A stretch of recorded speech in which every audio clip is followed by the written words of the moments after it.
Hello and you're very welcome to this video. In this video we're going to learn how to schedule an assignment so that it's assigned to the class at a time or date in the future. So this would be useful if you want to say, for example, schedule it so that it's assigned to the class at the end of a lesson, or if you're working one evening and it's too late to send it to the students then, but you want to send it to them tomorrow or another date in the future, or for the weekend maybe you're planning lessons for the week ahead. So here's what we do. We've already created the most of the assignment, and if you're not sure how to do this, there's a video on this already. A link is at the top right corner of the screen. Go click it there now and have a watch and come back later.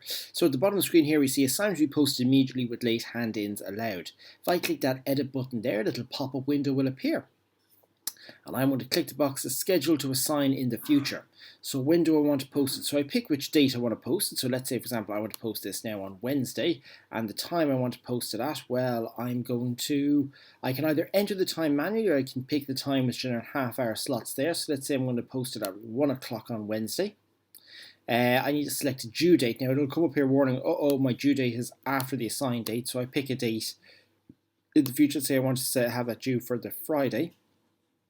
Now, the close date bit down here, okay, I haven't selected that box. If I select that box, that means that after that time, the students aren't allowed to submit any work. Now, let's say, for example, I want to give them a bit of leeway and say, right, I'll give them to Monday, and they're not allowed to submit anything after Monday night.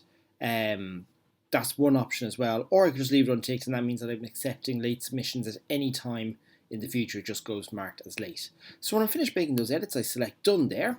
Now the really important is for this to work is I then have to click schedule up there. So that's changed from being assigned to schedule. So I'll click that and you'll see yourself there now that in my list of assignments out there, that we can see the ones that are active have the amount of 0 out of 0 because there's no students in this class, have handed in the work, and this one here says scheduled. Hope you enjoyed the video. Please subscribe to the channel.